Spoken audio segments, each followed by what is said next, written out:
خلوص عقیدت سلام کہتی ہے العلیم من الشیطان الرجیم بسم اللہ الرحمن الرحیم الحمد للہ رب العالمین والصلاة والسلام على اشرف الخلائق اجمعین الرسول النبی الأمی الہاشمی سیدنا و شفیعنا بالقاسم المصطفى محمد اللهم صل على محمد وآل محمد وعلى أهل بيته الطيبين الطاهرين الهداة المهديين المعصومين المظلومين واللعنة الدائمة على أعداء الدين أجمعين أما بعد فقد قال الله تعالى عز اسمه في محكم كتابه ومتقن خطابه بسم الله الرحمن الرحيم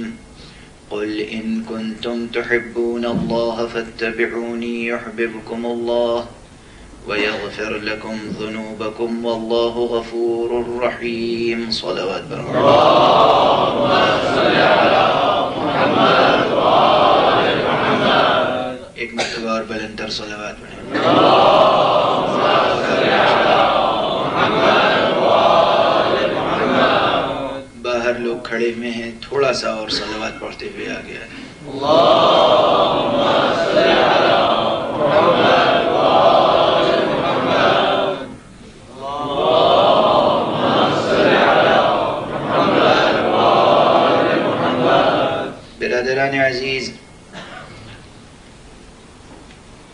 گفتگو کسی حد تک نتیجہ خیز مراحل تک پہنچ رہی ہے۔ بات شروع یہاں سے ہوئی تھی کہ پروردگار عالم نے، خالق کائنات نے ہمیں جو خلعت وجود عطا فرمایا،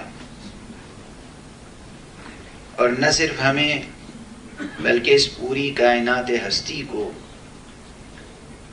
جو ظہور بخشا، نمود بخشا، وجود عطا فرمایا، وہ صرف اور صرف محبت الہیہ کی بنا پر۔ اس کی کوئی غرض، اس کی کوئی مجبوری، اس کی کوئی خواہش نہیں ہے۔ ایسا نہیں ہے کہ وہ اپنی خواہشات سے مجبور ہے، ایسا نہیں ہے کہ اس کی کوئی غرض وابستہ ہے، ایسا نہیں ہے کہ وہ ہمیں خلق کرنے پر مجبور تھا، بلکہ وہ غنی علی الاطلاق ہے۔ غنی کے کیا معنی ہے؟ جو محتاج نہ ہو۔ وہ غنی علی الاطلاق ہے اور ہم محتاج علی الاطلاق۔ جیسا وہ غنی اور صمد ہے ویسے ہی ہم فقیر اور محتاج۔ دیکھیے، بات کسی بھی موضوع پر ہو لیکن ایک لفظ کبھی کبھی ذہن کو کہیں اور بھی موڑ دیتا ہے۔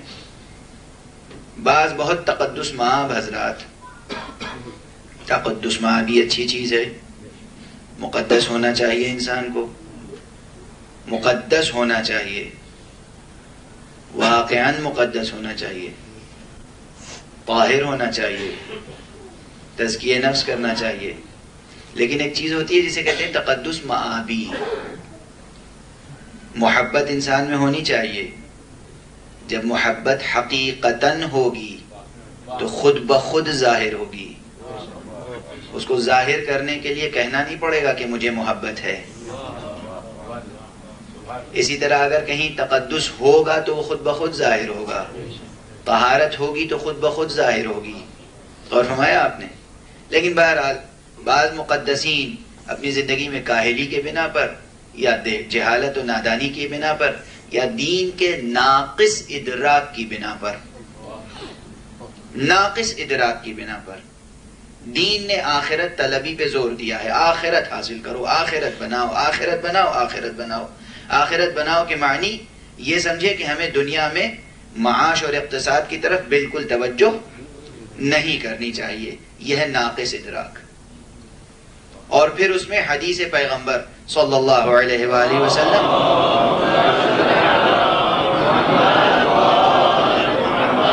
نہ نقل فرماتے ہیں، کہتے ہیں حضور نے فرمایا الفقر فخری، فقر میرے لیے فخر کا باعث ہے۔ بالکل غلط سمجھے ہیں اس حدیث کو۔ اس حدیث شریف میں یہ میسج نہیں ہے کہ فقر یعنی افلاس، یعنی انسان کا کوئی ذریعہ معاش نہ ہو، اقتصاد اور معیشت میں وہ ناکام زندگی بسر کرے۔ یہ ہمارے پیغمبر نے سبق نہیں سکھایا ہے۔ یہاں فقر ہے بمقابلہ غنائے الہی، پروردگار جیسا غنی ہے اس کے مقابلے میں ہم فقیر ہیں، اس کے مقابلے میں فقیر ہونا فخر کی بات ہے، لیکن اپنے جیسوں کے مقابلے میں فقیر ہونا ذلت کی بات ہے۔ اور فرمایا اسی لیے یہ بھی کہا گیا کہ کاد الفقر ان یکون کفرا، کبھی کبھی فقر کفر تک پہنچا دیتا ہے، فقر کفر تک پہنچا دیتا ہے۔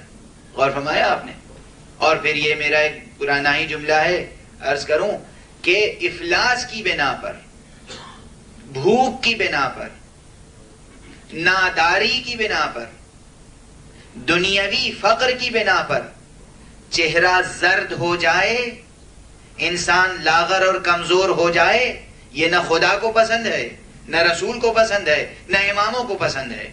ہاں سب کچھ ہوتے ہوئے خوف خدا کی بنا پر چہرہ زرد نظر آئے، یہ اللہ کو پسند ہے۔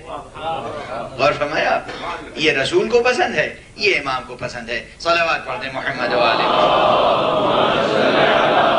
محمد۔ بہرحال گزارش یہ کر رہا تھا کہ پروردگار نے کسی احتیاج یا فقر کی بنا پر ہمیں خلق نہیں فرمایا، اس کی کوئی غرض نہیں ہے، کوئی خواہش نہیں ہے، کوئی آرزو نہیں ہے، اس کا دل تڑپتا نہیں ہے ہمیں خلق کرنے کے لیے۔ اس نے ہاں محبت ہے، بر بنائے محبت، بر بنائے لطف اس نے کائنات کو خلق فرمایا، انسان کو خلق فرمایا، اور جو نظام شریعت اور جو نظام بندگی مقرر فرمایا وہ بھی بر بنائے جبر نہیں بلکہ بر بنائے حب، بر بنائے محبت۔ مسلسل گفتگو اسی عنوان سے آگے بڑھ رہی ہے، اور میں نے عرض کیا تھا کہ کوشش کی جائے گی کہ محبت کے متعلق کچھ باتیں عرض کی جائیں کہ اصل محبت ہے کیا۔ ابھی تک میں نے یہی گزارش کیا کہ ہم سب جانتے ہیں کہ محبت کیا ہے، بیان نہیں کر سکتے، لیکن پھر بھی دیکھیں بڑے لوگوں نے کیا کہا ہے، محبت کس چیز کا نام ہے۔ اکثر بہت سے قضایا ایسے ہیں، بہت سے مسائل ایسے ہیں، بہت سے ایشوز ایسے ہیں کہ جن کے متعلق انسان یہ سمجھتا ہے کہ وہ جانتا ہے مگر نہیں جانتا، اور کبھی کبھی انسان مغالطے میں رہتا ہے، کبھی کبھی مرض میں مبتلا ہو جاتا ہے۔ یہ بھی بار بار ممبر سے مختلف مقامات پہ کہہ چکا ہوں، پھر عرض کر دوں کہ جہل کی بھی دو قسمیں ہیں، جہل نادانی، اس کی دو قسمیں، ایک ہوتا ہے سمپل جاہل جسے کہتے ہیں جاہل بسیط، جہل بسیط، نہیں جانتا، لیکن یہ غریب جو نہیں جانتا، یہ اتنا تو جانتا ہے کہ وہ نہیں جانتا۔ اگر کسی شخص کو یہ معلوم ہے، وہ یہ اعتراف کرتا ہے کہ وہ نہیں جانتا، یہ بہت اچھی بات ہے۔ اس کے معنی یہ ہے کہ وہ کسی مغالطے میں نہیں ہے، اسے کوئی بیماری نہیں لگ گئی۔ اسے جب یہ علم ہے کہ نہیں جانتا تو وہ جاننے کی کوشش کرے گا۔ اور ایک وہ جاہل ہوتا ہے جسے کہتے ہیں جاہل مرکب، منطق کی اصطلاح میں اسے جاہل مرکب ہی کہا جاتا ہے۔ میں ہمیشہ ایک میتھمیٹکس کی اصطلاح استعمال کرتا ہوں کہ وہ جاہل ہوتا ہے جو کہلاتا ہے جاہل اسکوائر۔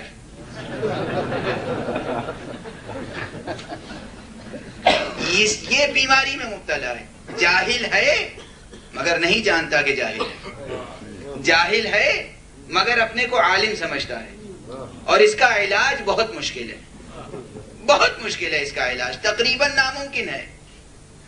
لیکن بہرحال علماء اسلام نے، سائنٹسٹ حضرات نے نہیں، علماء اسلام نے، حوزے والے علماء نے کہا اگر کوئی شخص تمہیں ایسا مل جائے کہ جو جہل اسکوائر کی بیماری کا شکار ہو تو اسے میتھمیٹکس پڑھاؤ، میتھمیٹکس انسانی ذہن کے لیے علاج ہے۔ اور فرمایا آپ نے، اب دیکھیں یہ عجیب بات ہے، 2-3 روز سے یہ ہو رہا ہے، پروفیسر صاحب کہہ رہے ہیں عربی سیکھو، میں کہہ رہا ہوں میتھمیٹکس سیکھو۔ صلوات پڑھیے محمد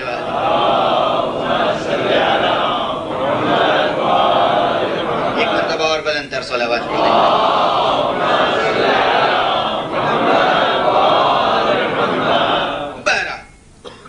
محبت کیا ہے؟ محبت کے لیے چند لفظیں استعمال ہوتی ہیں. محبت کے لیے عشق کا کلمہ بھی استعمال ہوتا ہے. محبت کا لفظ قرآن مجید میں آیا ہے. محبت کے بجائے ایک لفظ اور مودت بھی قرآن مجید میں آیا ہے. ود کا لفظ بھی آیا ہے, حب کا لفظ بھی آیا ہے. اور عشق کا کلمہ اگرچہ قرآن مجید میں نہیں آیا ہے لیکن احادیث میں آیا ہے. اور ہمارے ایک بہت بڑے سائنٹسٹ اور فلاسفر نے, جس کا نام ابن سینا ہے اور ویسٹرن ہسٹورینز انہیں ایویسینا کے نام سے جانتے ہیں, انہوں نے ایک رسالہ لکھا مستقل.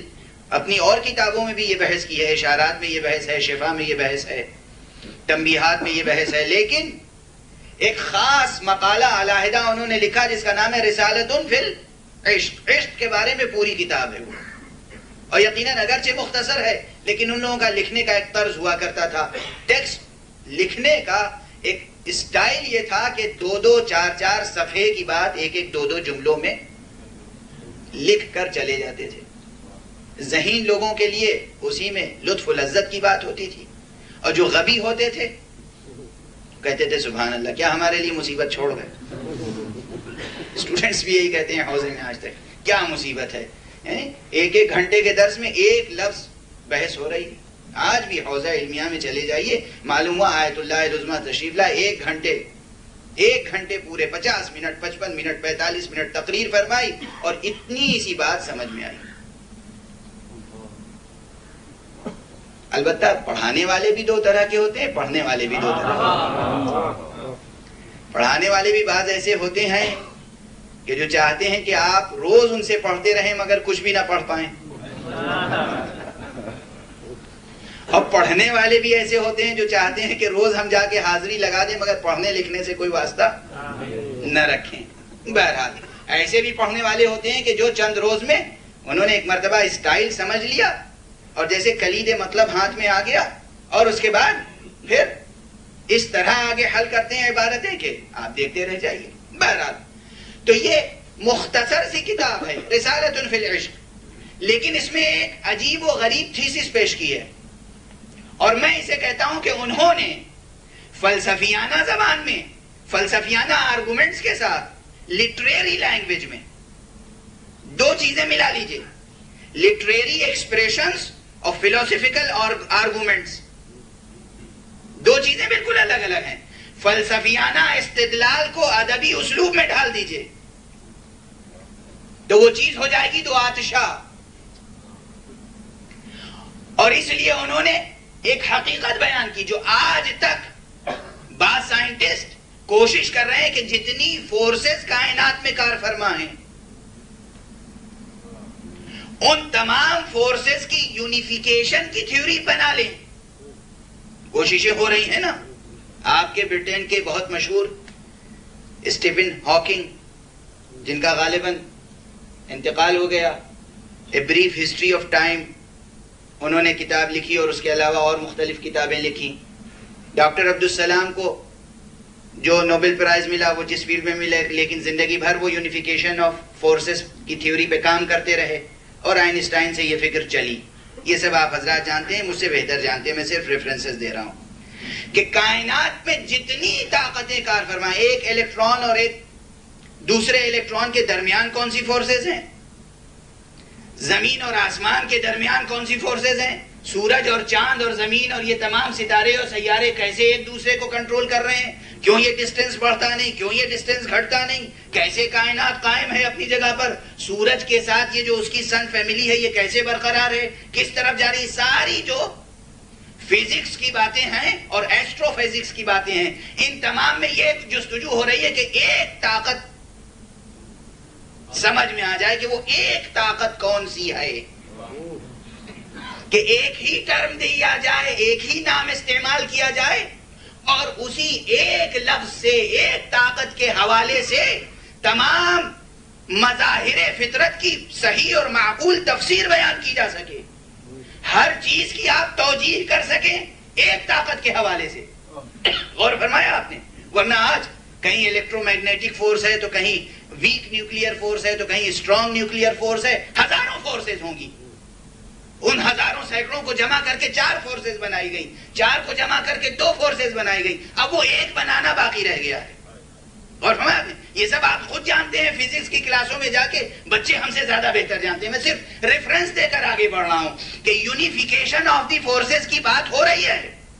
اسی کو ابن سینا نے یہ کہا کہ میں اس طاقت کا نام عشق رکھتا ہوں. بے جان ذرات سے لے کر اور جاندار انسانوں تک, اور انسان سے برتر بھی اگر کوئی مخلوق ہے جس کا نام ہے ملائکہ, ان سب میں اگر ایک طاقت مشترک ہے تو وہ طاقت عشق کی ہے. ہر شخص, ہر ذرے ممکن کو عشق کی لذت نصیب ہے, اور وہ عشق اور حب اپنے مبدا سے ہے جس نے خلق کیا. جس نے خلق کیا, جہاں سے نعمت وجود حاصل ہوئی. اور ہمارے یہاں ہر ذرے کو اس مرکز سے محبت ہے. اب یہ انسان ہے کہ جسے محبت کے ساتھ ساتھ محبت انسان کے اندر بھی ہے. اسی لیے کوئی دہریہ ہو, کوئی خدا کو نہ مانتا ہو, لیکن اس کا دل خدا کے تصور سے خالی نہیں ہو سکتا. یہ وجہ کیا ہے؟ خالی نہیں ہو سکتا خدا کے تصور سے. خالق کے تصور سے ذہن و ضمیر انسانی خالی رہ ہی نہیں سکتا. انکار دراصل اندر موجود کسی تصور کا اقرار ہے. اور اس پر ایک مشہور روایت میں حوالے کے طور پہ پیش کیا کرتا ہوں عام طور پر, اور وہ یہ کہ ایک شخص آتا ہے امام کے سامنے اور کہتا ہے میں خدا کو نہیں مانتا, میں سمجھتا ہوں کہ دہر ہی خدا ہے, ٹائم وقت یہی خدا ہے, خود بخود کائنات چل رہی ہے, یہ سب کچھ نئے رنگ زمانے کا ہے. معصوم مسکرائے. روایت ایک ہے سادہ سی, مگر اس ایک روایت میں کیا کچھ ہے. معصوم نے مسکرا کے اسے دیکھا اور کہا کہ تو نے کبھی سمندر کا سفر کیا ہے؟ کہاں کیا ہے؟ کہا ایسا ہوا کہ کشتی ٹوٹ گئی ہو درمیان میں موجوں کے. کہا ایسا بھی ہوا. کہا اس وقت جب کوئی سہارا نظر نہیں آ رہا تھا, اس وقت بھی دل میں کوئی خیال تھا کہ اب بھی کوئی طاقت ہے جو بچا سکتی ہے؟ کہاں ایسا تو تھا. کہا وہی خدا ہے, وہی خدا ہے.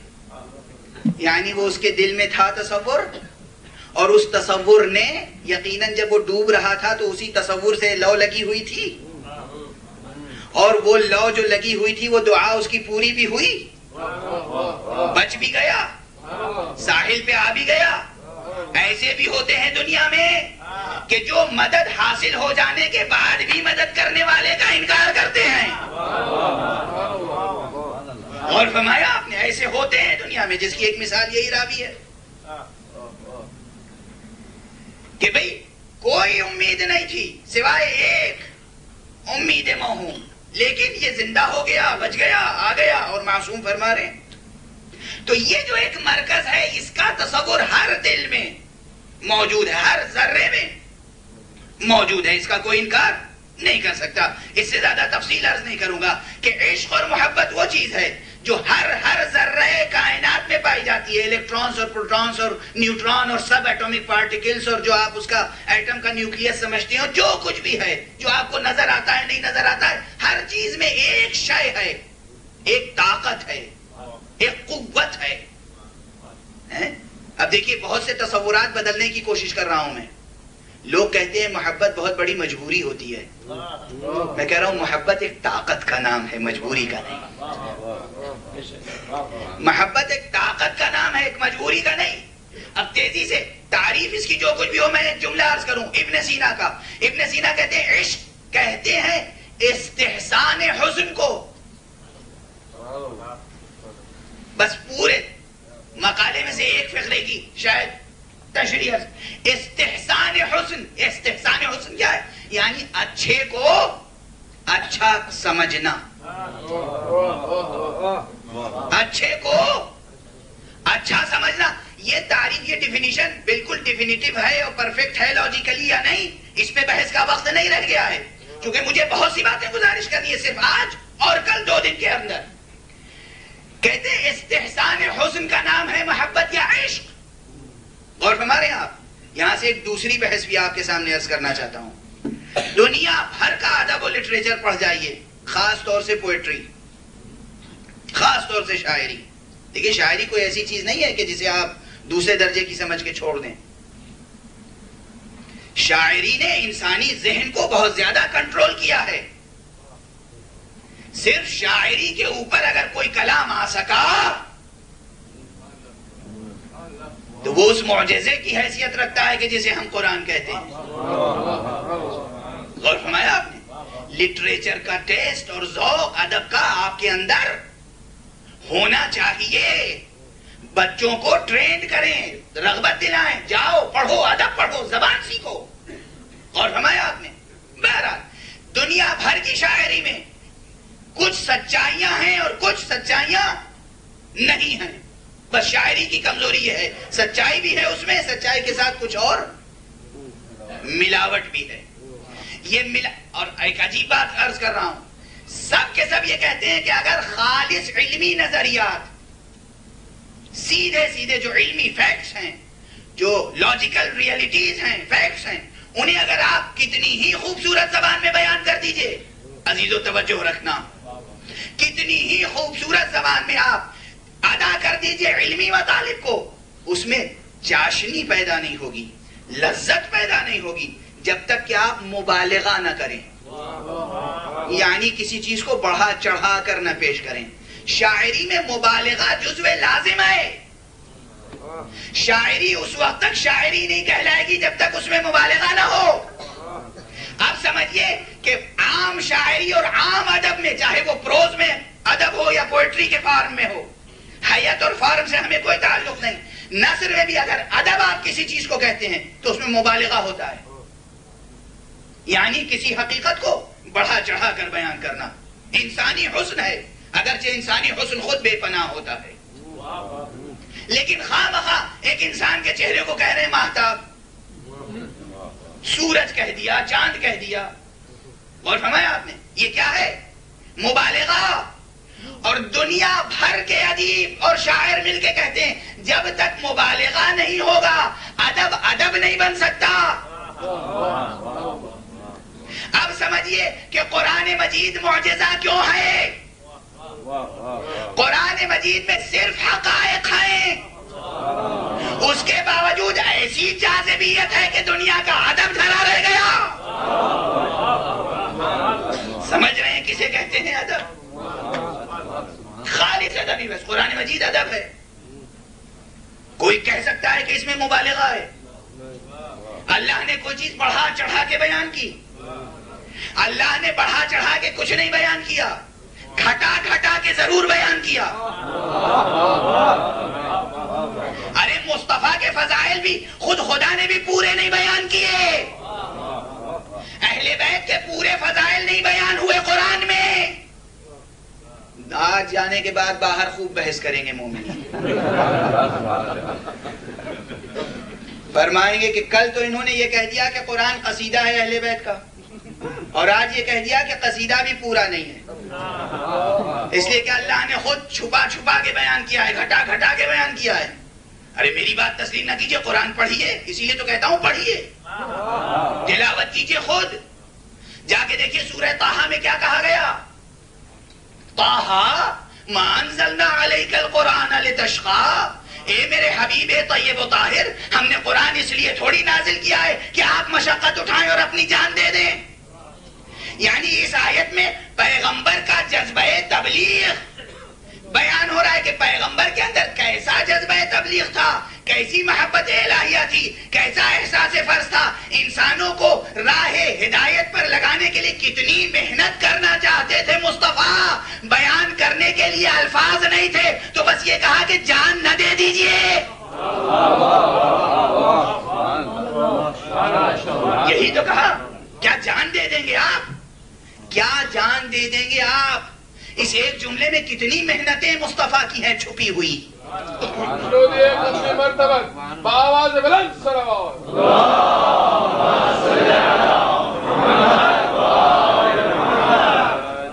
بعض روایتیں کتابوں میں پڑھ لیتے ہیں جوان، اور جوان ہوئی منہ سے جوان نکلتا ہے. جوان نہیں، بعض ایسے کہ جو ماشاءاللہ ریش سفید ہیں، سر کے سارے بال سفید ہو چکے ہیں. یہ جو میرے سامنے تشریف فرمائے یہ بے حد مومن انسان ہے، ان کی طرف نہ دیکھیے گا. میں یوں ہی عرض کر رہا ہوں، میں ملا ہوں بعض حضرات سے، ہمیں سفید، سر کے بال سفید، داڑھی سفید. روایت ملی رات بھر امام معصوم نمازیں پڑھا کرتے تھے. یہ بات سمجھ میں نہیں آتی، آپ کی سمجھ میں نہیں آتی. راوی نے دیکھ لیا، راوی نے 100 مرتبہ یا 1000 مرتبہ تکبیر کی آواز سنی، اس نے لکھ دیا میں نے رات بھر میں 1000 مرتبہ تکبیر کی آواز سنی. علی ابن ابی طالب کی تکبیر کی آواز سنی، جناب سید سجاد کی تکبیر کی آواز سنی. آج بحث کر رہے ہیں یہ ممکن نہیں ہے. قرآن میں اللہ نے یہ کہہ کے پردہ ڈال دیا یا ایھا المزمل قم اللیل الا قلیلا.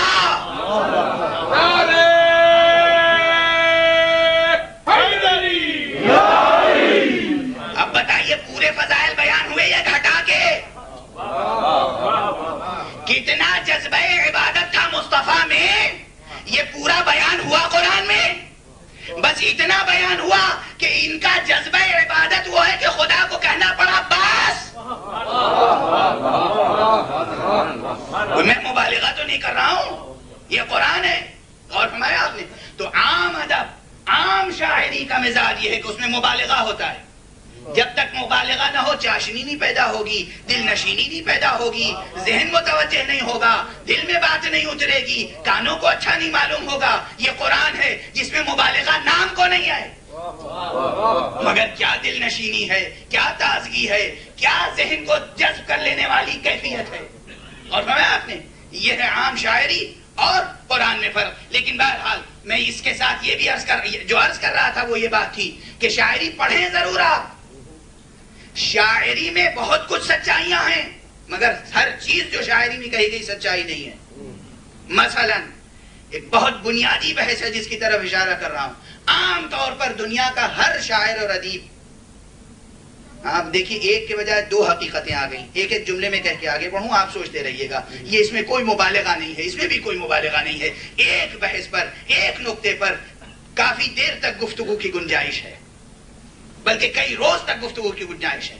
مثلا دنیا کے ہر ادب میں ایک چیز آپ کو ملے گی، ہر شاعر کے ہاں ایک درد ملے گا.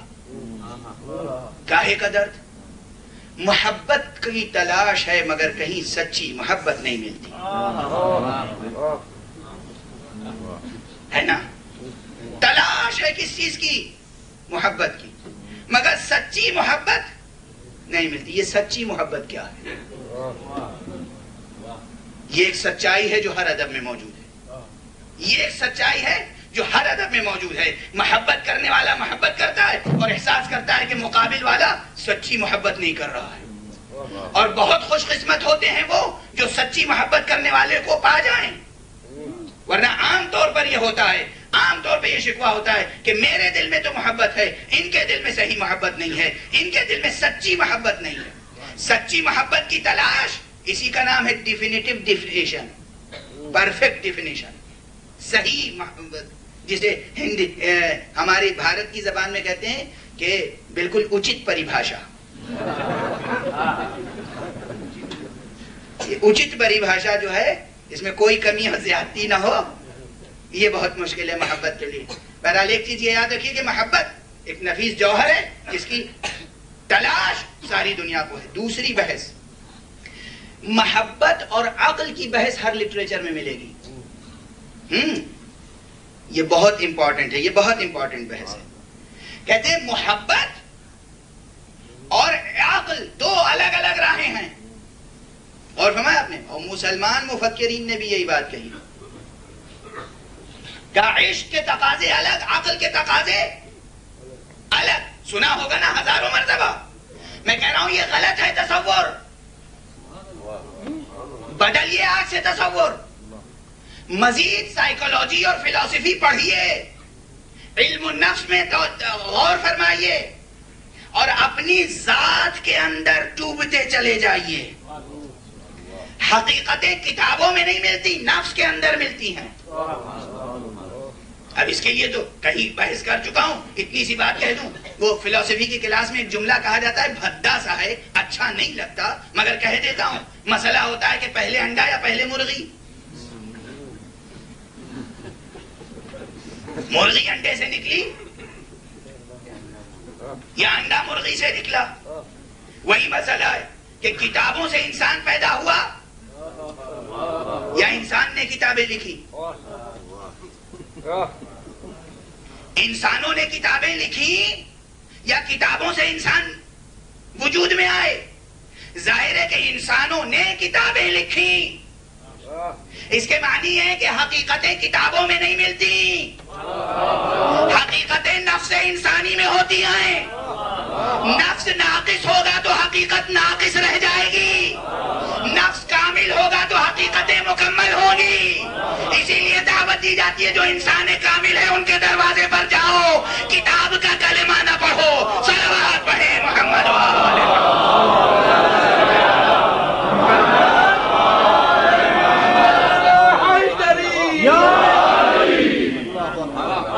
یہ سب مستقل بحثیں ہیں، بس ایک ایک جملہ ساتھ دیتے چلے جائیے، آگے بڑھتے جائیے۔ تو کیا بحث کھڑی کر دی جناب؟ نفوس ناقصہ نے، ناقص نفس ہے، ناقص ادراک ہے، ناقص عقل ہے۔ تو محبت کا ایک ناقص ادراک ہوا، اور پھر عقل پہ غور کیا، عقل کا ایک ناقص ادراک ہوا، تو کہہ دیا کہ محبت کی راہ الگ ہے، عقل کی الگ۔ اور فرمایا آپ نے، حالانکہ بالکل غلط ہے یہ تصور، جو محبت کی راہ ہے وہی عقل کی راہ ہے، جو عقل کی راہ ہے وہی محبت کی راہ ہے، اور جو محبت کی راہ نہیں ہے وہ عقل کی راہ نہیں ہے، اسے کچھ اور کہتے ہیں۔ اور اگر بزم میں سمجھ میں نہ آئے تو رزم میں پہنچیے۔ کسی نے آ کے مولائے کائنات سے کہا کہ ارے فلاں شخص بہت عقل مند ہے، کہا نہیں وہ عقل نہیں ہے، تلک النکرہ تلک الشیطنہ، وہ عقل نہیں شیطنت ہے۔ عقل ہوتی تو مودت اہل بیت کے تقاضے کو پورا کرتا۔ کون کہتا ہے کہ عقل اور عشق کی راہیں الگ الگ؟ بہت تفصیلی بحث ہے، بالکل پیور فلسفیکل ڈسکشن کی ضرورت ہے، مگر میں ایک جملے میں کہہ کے آگے بڑھ رہا ہوں۔ سوچئے گا کہ اب جس نے بھی شعر کہا ہو وہ شخص محترم، لیکن بہت سی باتیں بربنائے مشہورات و مقبولات کہہ دی جاتی ہیں۔ مثلا کہنے والے نے کہہ دیا کہ بے خطر کود پڑا آتش نمرود میں عشق، بے خطر کود پڑا آتش نمرود میں عشق، عقل ہے محو تماشائے لبے بام ابھی، یعنی فرما رہے ہیں کہ عقل کی راہ الگ ہے اور عشق کی الگ۔ یعنی ایک نبی خدا نے جو اقدام کیا تھا وہ بے عقلی کا اقدام تھا، ہے جرأت کہنے کی، ہے جرأت کہنے کی کہ ابراہیم کا اقدام تقاضائے عقل کے خلاف تھا۔ یہ اس مکتب کا مفکر تو کہہ سکتا ہے جو خاتم النبیین کی عقل پہ بھی حملہ کر سکے، کوئی اور نہیں کہہ سکتا۔ اور فرمایا آپ نے مجال ہے عقل کی راہ اور عشق کی راہ الگ ہو جائے۔ جو عشق کا، اسی لیے میں نے اس تعریف کو عرض کیا، استحسان الحسن، اچھے کو اچھا کہنا۔ عقل کیا کہتی ہے؟ اچھے کو اچھا نہ کہو۔ ہاں کچھ لوگوں کی عقل کنفیوز ہوتی ہے، جو کہتے ہیں اچھے کو بھی اچھا کہو، برے کو بھی اچھا کہو۔ صلوات پڑھیے محمد والے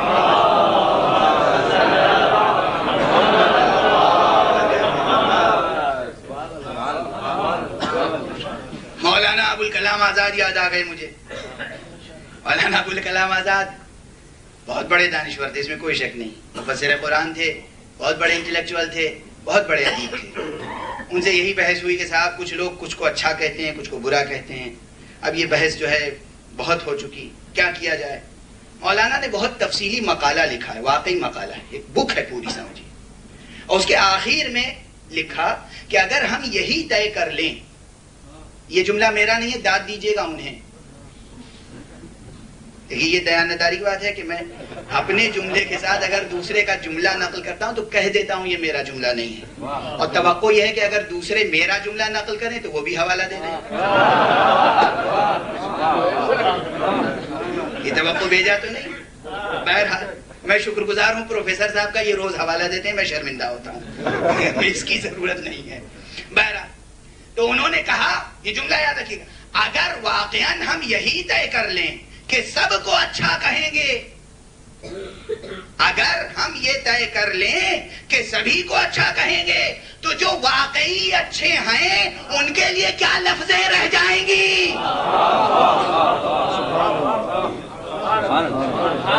اور فرمایا آپ نے، ان کے لیے لفظیں کیا رہ جائیں گی؟ طے کر لیا سب کو اچھا کہیں گے تو جو واقعی اچھے ہیں انہیں کیا کہیے گا پھر؟ تو بہرحال یہ یاد رہے کہ عشق اور عقل کی راہیں جدا جدا نہیں ہیں. جو عشق کی راہ ہے وہی عقل کی راہ. کون کہتا ہے کہ جدا ہے؟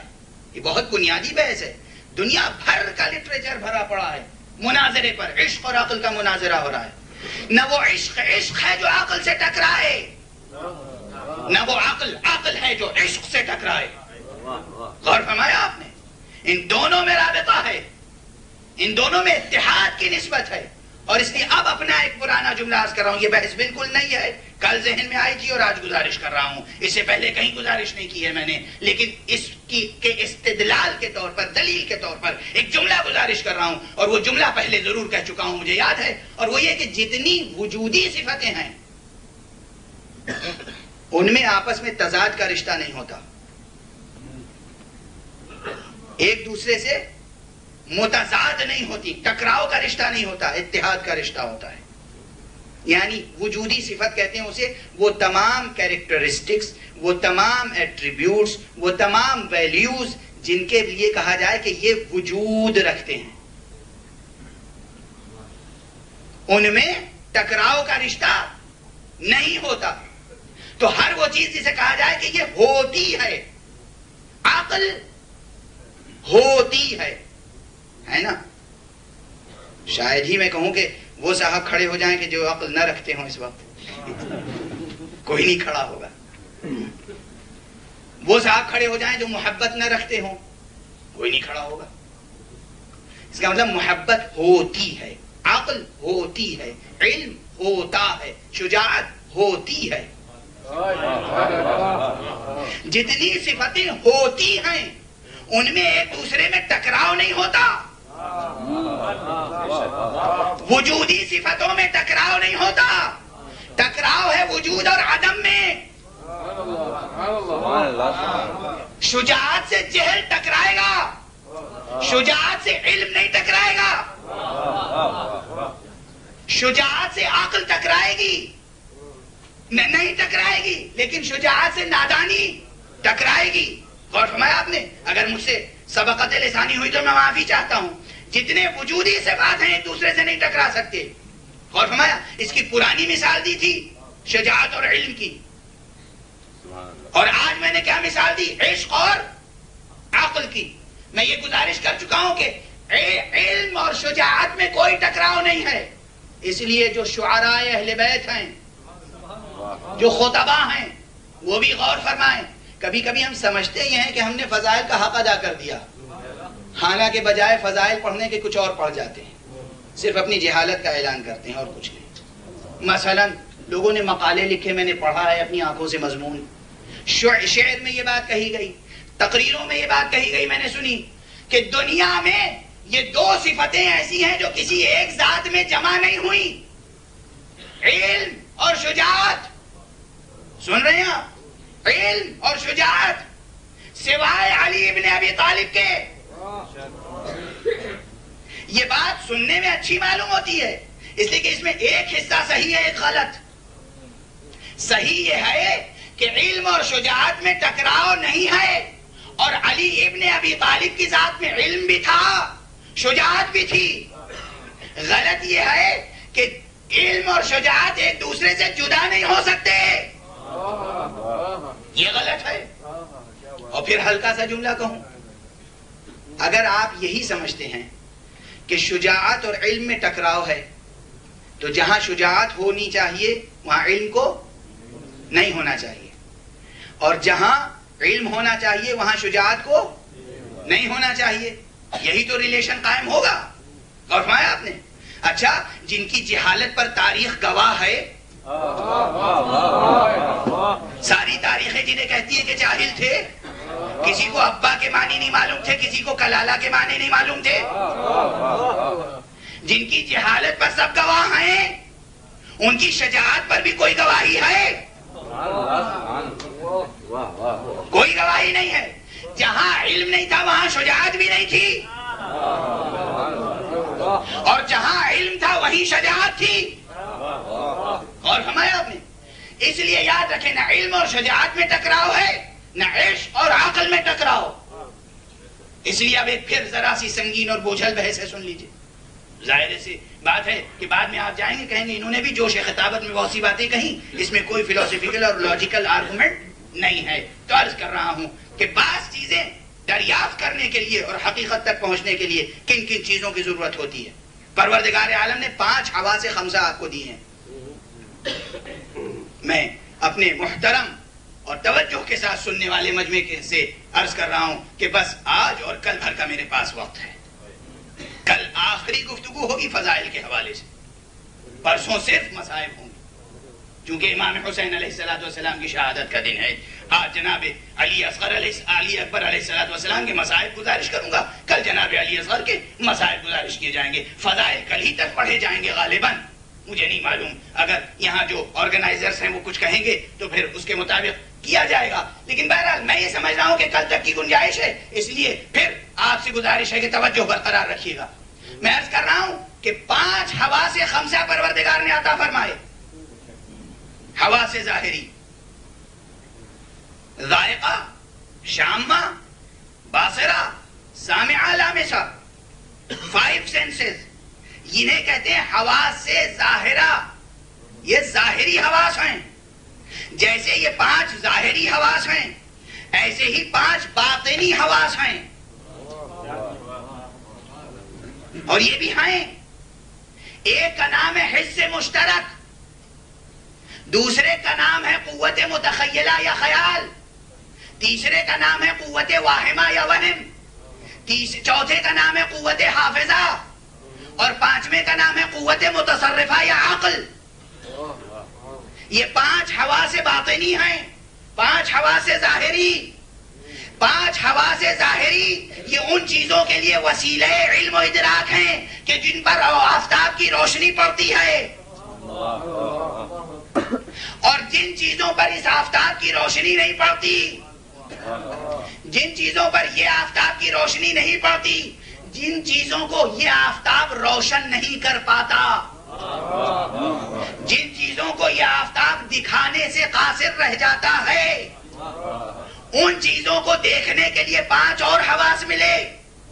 ایک کا نام ہے حس مشترک، ایک کا نام ہے خیال، ایک کا نام ہے وہم، ایک کا نام ہے قوت حافظہ، ایک کا نام ہے قوت متصرفہ یا عقل. یہ جو عقل اور عشق کا ٹکراؤ دکھایا جاتا ہے ان 5 مراتب میں سے کوئی مرتبہ نہیں ہے، یہ کچھ اور ہی ہے. یہ بالکل نفس ہے، یہ علم النفس کی باتیں ہیں، یہ علم النفس کی باتیں ہیں، یہ روح شناسی، رمان شناسی، نفس شناسی، یہ سائیکولوجی کی باتیں ہیں.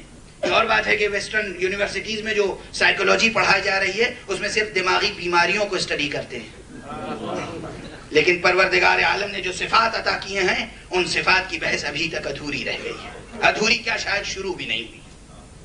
کبھی مسجد کوفہ میں ہاتھ پکڑ کے کمیل کا جناب امیر المومنین نے کہا کمیل نفس کو پہچاننا چاہتے ہو کیا ہے؟ کمیل کا ہاتھ پکڑا اور صحرائے نجف میں گئے اور رات بھر بیان کرتے رہے نفس کے صفات. آج تک اہل مغرب نے ان خطبات کو اٹھا کے دیکھا ہی نہیں. اور فرمایا آپ نے. بہرحال بحث کو یہاں پر چھوڑ رہا ہوں ادھوری. یاد رکھیے حواس سے ظاہری سے بھی کام لیجئے، حواس سے باطنی سے بھی کام لیجئے، مسائل کا تجزیہ کیجئے، اینالائز کیجئے اچھی طرح سے، اور اس کے بعد ان علمی حقائق کو دریافت کرنے کے بعد، ان فلسفیکل ریئلٹیز کو دریافت کرنے کے بعد آپ معصومین کے فضائل درک کر پائیں گے. آپ فضائل کو صرف یہ سمجھتے ہیں کہ انہوں نے چند سوالات کے جواب دے دیے فضائل ہیں، یا انہوں نے چند دشمنوں کو مار دیا یہ فضائل ہیں؟ غور ہمارے یہاں عشق اور عقل کی راہ ایک ہے، علم اور شجاعت کی راہ ایک ہے، اسی لیے ان کے ہر اقدام میں عجیب و غریب جامعیت ہوتی ہے۔ اس بحث کو ذہن میں رکھ کر دیکھیے کہ یہ معصومین کس طرح عشق الہی اور محبت الہی کا مظہر تھے مخلوقات کے لیے۔ صرف یہی نہیں کہ انہوں نے جو ہدایتیں دی اس میں محبت و شفقت کا اظہار ہوا، توجہ برقرار رکھیے گا، انہوں نے جب میدان جنگ میں بھی قدم رکھا، میدان جنگ میں بھی قدم رکھا تو محبت الہیہ ہی کا اظہار ہوا۔ اسی لیے ایک جملہ عرض کر رہا ہوں، یہ جملہ میرا ہے، اس سے پہلے عرض کر چکا ہوں کہ علی ابن ابی طالب کے فضائل، توجہ سے سنیے گا، کسی کا قتل کر دینا، چاہے وہ مرحب ہو، عنتر ہو، عمر ابن عبد ود ہو، کوئی بڑے سے بڑا پہلوان ہو، شجاع ہو، کسی کا بھی قتل کرنا علی کے لیے کوئی فضیلت کی بات نہیں ہے۔ قتل کرنا علی کی مجبوری ہے، فضیلت نہیں۔ میں نے بہت آہستہ سے یہ جملہ کہا ہے اور سوچتے رہیے گا، قتل کرنا علی کی مجبوری تھی، فضیلت نہیں تھی۔ علی نے کبھی بھی کسی کو یہ نہیں چاہا کہ قتل ہو جائے۔ لوگ آپ جنگ سنتے ہیں، جنگ خیبر، جنگ خندق، علی ابن ابی طالب نے کبھی چاہا ہی نہیں کہ کسی کو قتل کریں۔ اگر کوئی واقعاً ایسا سرکش سامنے آ گیا کہ جو درپے تھا کہ علی کے ہاتھ سے قتل ہو، تو اب قتل کرنا علی کی مجبوری تھی، فضیلت نہیں۔ پھر بحث شروع ہو جائے گی، بڑی بڑی فضیلتوں کا انکار کر دیا۔ آج تک تو ہم سنتے تھے مرحب کا قتل کرنا بہت بڑا کارنامہ ہے، عمر ابن عبد ود کا قتل کرنا بہت بڑا کارنامہ ہے۔ کارنامہ نہیں، یہ مجبوری ہے علی کی۔ اب ذرا سا توجہ اور ذوق محبت سے سنیے گا، میں مثال عرض کر رہا ہوں۔ اگر مجبوری نہ ہوتی، یہ کیوں کہہ رہا ہوں مجبوری؟ مجبوری کہتے ہیں اسے جو کام کسی سے نہ ہو پائے اور مجبوراً کرنا پڑے۔ ارے علی 40 روز تک فتح خیبر کے لیے نہیں گئے، یعنی جس کا جی چاہے کارنامہ انجام دے لے، جب کسی سے نہ ہو سکا مجبوراً علی کو جانا پڑا۔ صلوات پڑھیں محمد۔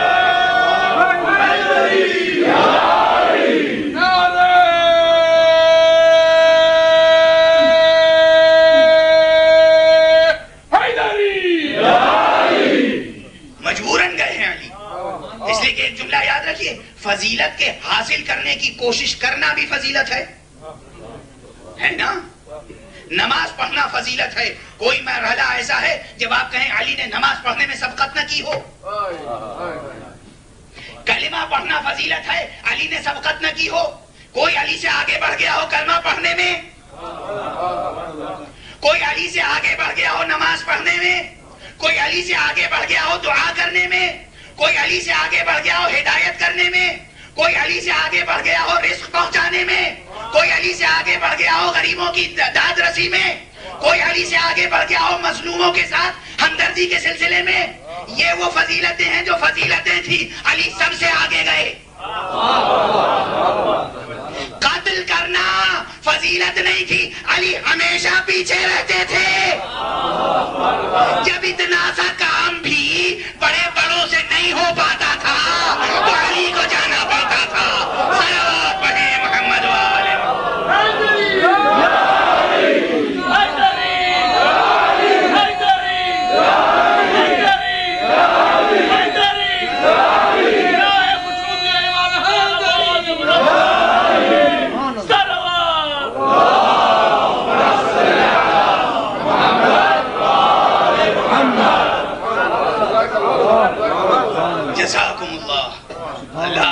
کی فہم و فراست میں برکت عطا فرمائے، آپ کی زندگی اور ایمان میں برکت عطا فرمائے، اور معرفت آل محمد میں برکت عطا فرمائے۔ معرفت کہاں ہے ہمیں ان کی؟ معرفت حاصل نہیں ہو سکتی، قاصر ہیں ہم سمجھنے سے، ہم قاصر ہیں سمجھنے کے۔ مارنا آسان ہے، جلانا مشکل۔ یہ جلانے کے لیے آئے تھے، مارنے کے لیے نہیں۔ اسی لیے مارنے کے لیے دوسروں کو کہتے تھے جاؤ، اور جب وہ مار بھی نہیں پاتے تھے۔ اب ایک جملہ کہوں، درگاہوں پر جانے والوں، ارے جو مار بھی نہ پاتے ہوں وہ جلا کیا سکیں گے؟ صلوات پڑھیں محمد و آل محمد۔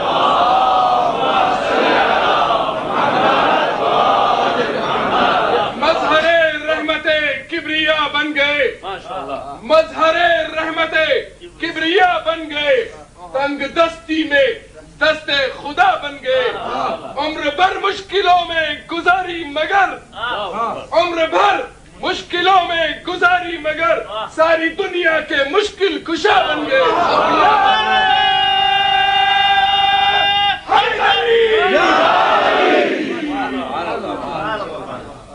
بہرحال عزیزو، تو بس یہ اشارہ تھا آپ کے لیے کہ فضائل کا ادراک کس مقام سے جا کے کرنا چاہیے۔ یہ رحمت الہیہ کے مظہر تھے، 39 دن تک، 39 ڈیز تک نہیں گئے۔ کیوں نہیں گئے؟ ڈر رہے تھے، خوف تھا ہار جائیں گے۔ جس کو اپنا حوصلہ نکالنا ہو نکال، موقع دے رہے تھے۔ کل تاریخ میں یہ نہ کہے ہمیں تو موقع ہی نہیں دیا گیا۔ جب بھی ہوتا تھا یہ آگے بڑھ جاتے تھے، نہیں بڑھتے تھے تو بھائی آگے بڑھا دیتے تھے۔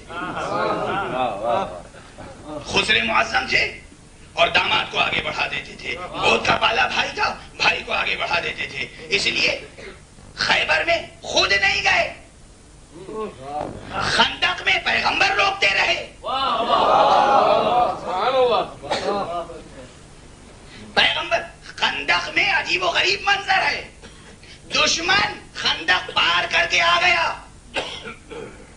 اسٹیپ بائی اسٹیپ روایت کو اور حقیقت کو سمجھیے۔ پار کر کے آ گیا یعنی حملہ ہو گیا نا، ہو گیا حملہ، اب جواب دینا چاہیے۔ کسی میں غیرت نہ تھی کہ جو جواب دیتا، اور علی فوراً نہیں گئے۔ وہ آیا، اس نے تقریر کی، للکارا کہ تمہارا تو ایمان ہے، مر جاؤ گے تو جنت میں جاؤ گے، شہید کہلاؤ گے، ہمیں مار دو گے تو غازی کہلاؤ گے، آؤ مقابلے پر۔ للکارنے سے بہادر کا سینہ تنتا ہے، سر اٹھتا ہے، مگر کیسے کیسے بڑے بڑے بہادر تھے رسول کے کیمپ میں۔ کیفیت یہ تھی کہ سروں پر طائر بیٹھے ہوئے تھے۔ اب یہ سب آپ کی سنی ہوئی باتیں ہیں، میں کیا سناؤں؟ اسی لیے میں عام طور پہ یہ تذکرے نہیں چھیڑا کرتا ہوں کہ اس سے کوئی خوش ہوتا ہے، کوئی ناراض ہوتا ہے۔ میں کیا کروں، یہ تو ہسٹری کے فیکٹس، جو تاریخ کے حقائق، طائر بیٹھے ہوئے تھے سروں پر۔ اور یہ گستاخ اور آگے بڑھا۔ روایت میں ہے کہ آنے کے بعد جس خیمے میں پیغمبر تھے محبوب کبریا، اس خیمے میں اس نے اپنا نیزہ چبھویا، اور نیزہ چبھونے کے بعد کہا کوئی نہیں ہے تم میں سے جو آئے چلی۔ اب تو بالکل ٹوٹ پڑنا چاہیے تھا، اب کسی انتظار کا موقع تھا؟ بس مصطفیٰ کے خیمے پر حملہ ہو گیا۔ اب عاشقان مصطفیٰ، میں یہاں مثال دے دوں، میں ایک گناہگار خاکی جاہل انسان، آپ کا وقت ضائع کر رہا ہوں 9 دن سے، اور جناب والا کوئی وہاں سے آ جائے اور صرف مجھے تھریٹ کرے، جوان بیٹھا رہے گا کوئی یہاں؟ میری خاطر نہیں، حسین کی خاطر ہیں، اور وہاں خود مصطفیٰ بیٹھے ہیں۔ اب دیکھیے ہم آپ کو کن کن پہ فضیلت دیتے ہیں، دیتے کیا ہیں؟ آپ ہیں